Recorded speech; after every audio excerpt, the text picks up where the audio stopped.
दोस्तों मैं आपको इस वीडियो में बताऊंगा कि हेलीकॉप्टर क्यों क्रैश होता है, यानी हेलीकॉप्टर जब उड़ता रहता है तो क्यों हवा में क्रैश हो जाता है, एक्सीडेंट होता है, और जब क्रैश होता है तो उसके बाद जस्ट आग क्यों लग जाता है। तो ये छोटी सी वीडियो में बहुत ही अच्छी जानकारी मिलेगी। 6 प्रोबेबल रीजन बताऊंगा क्रैश होने का। तो दोस्तों चलिए सबसे पहला रीजन देखते हैं कि क्यों हेलीकॉप्टर क्रैश होता है। उसके बाद बहुत इंटरेस्टिंग लास्ट वाला है कि क्रैश होने के बाद आग क्यों लगता है। तो देखिए हेलीकॉप्टर जो क्रैश होता है मैन्युफैक्चरिंग डिफेक्ट के वजह से क्रैश हो सकता है। जितने भी एयरक्राफ्ट हैं वो डिजाइन होते हैं कंस्ट्रक्टेड बिल्कुल सोफिस्टिकेटेड मैनर में, यानी कॉम्प्लिकेटेड मैनर में, जिसमें हम इंश्योर करते हैं कि पायलट और पैसेंजर सब सेफ रहें और जहां भी जाए बिल्कुल सेफ्टी के साथ जाए।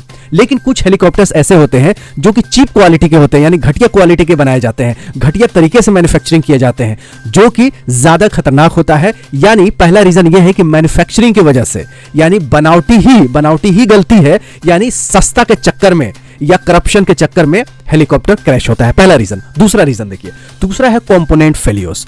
अब इसमें हेलीकॉप्टर्स में बहुत सारे कंपोनेंट्स लगाते हैं जो कि इंपोर्टेड होते हैं, बहुत अलग अलग कंपनीज बनाती है और हर कंपनी का जो अलग अलग पार्ट्स मिलके असेंबल मिलके एक फाइन हेलीकॉप्टर बनता है। तो ये हेलीकॉप्टर के अगर कंपोनेंट्स खराब लगाए जाते हैं, अगर सामान ही खराब लगाया जाएगा तो हेलीकॉप्टर तो क्रैश होगा ही, आज ना कल वो सामान फेलियर हो जाएगा। जैसे आपका बाइक का चेन है, अगर मान लीजिए चेन कमजोर लगाया जाए तो चेन आज ना कल टूटेगी। अगर बाइक पे 2 लोग बैठ जाएंगे तो जनरली टूट ही जाएगी अगर चेन कमजोर है तो, ठीक है। और कंपनी दिखाने के लिए एक आदमी बैठा के दिखा देगी, देखिए ये चेन मजबूत है और बाइक खींच रहा है, लेकिन कभी 2 आदमी बैठ गए या हेवी आदमी बैठ गए टूट सकता है। तो कंपोनेंट फेलियर की वजह से, यानी घटिया कंपोनेंट लगाने की वजह से भी हेलीकॉप्टर क्रैश हो सकता है।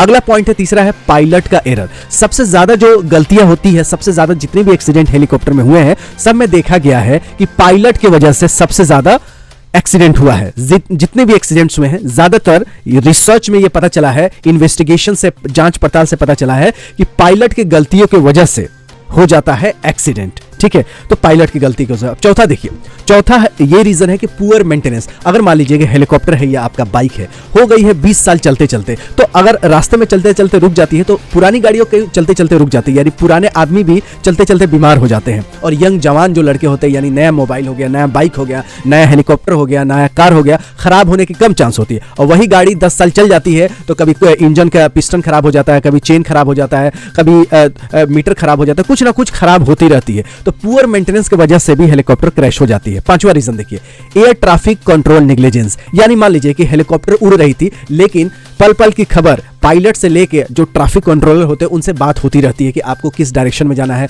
किस डायरेक्शन में किधर ऊंचा है, यानी किधर पहाड़ है, किधर इलेक्ट्रिकल का ट्रांसमिशन लाइन है, किधर ऊंची मीनार है, किधर आपके जो रास्ता है ब्लॉक है, यानी बादल है, या वेदर अच्छा नहीं है, मौसम अच्छा नहीं है। तो अगर ट्रैफिक कंट्रोल पुअर हो गई, यानी आप आराम से चले जा रहे हैं, आपको पता ही नहीं कि यहाँ पे पहाड़ है और जाके लड़ गए, या कभी आपको पता ही नहीं कि बिजली के तार ऊपर जा रही है, आपको पता नहीं कि ऊंची मीनार है, आपको पता नहीं है जंगल है, आपको पता नहीं है कि मौसम इस एरिया में खराब है, एकदम से धुंधला हो गया, तब उस केसेस में अगर निग्लिजेंट होता है, यानी ट्रैफिक कंट्रोलर जो है वो निग्लिजेंट करता है, यानी नजरअंदाज करते हैं, पायलट कोऑर्डिनेट नहीं करता है ट्रैफिक कंट्रोलर से, तब क्या होता है, खतरनाक हो जाता है और क्रैश हो जाता है। और लास्ट में है छठवा जो है ऑब्स्ट्रक्शन। ऑब्स्ट्रक्शन क्या क्या होती है, जैसे ब्लेड है, आप हेलीकॉप्टर के ब्लेड है, हेलीकॉप्टर के ब्लेड कहीं टावर से टकरा गया, पहाड़ से टकरा गया, बिल्डिंग से, पावर लाइन से, टेलीफोन वायर से, केबल वायर से, इसका रोटर कहीं भी फंस गया उड़ते वक्त, तब क्या हो सकता है, क्रैश हो सकता है। यानी कोई बाधा अगर ब्लेड में, यानी पंखा में बाधा पड़ी तो क्रैश हो सकता है।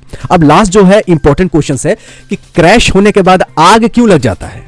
तो जाहिर सी बात है, जैसे कार में भी एग्जाम्पल लीजिए, आग क्यों लग जाता है। फ्यूल होता है, देखिए गाड़ियां जितनी भी है सब में तेल डलाता है, कोई ना कोई तेल, जैसे डीजल के हो, पेट्रोल के हो, या स्पेशल इंजन ऑयल हो, तो हर तेल जो आज न कल जल जाता है। आप इवन दाल भगाते हैं उसमें भी लहसुन क्या होता है कि अगर आग पकड़ता है गैस का तो उसमें भी आग लग जाती है।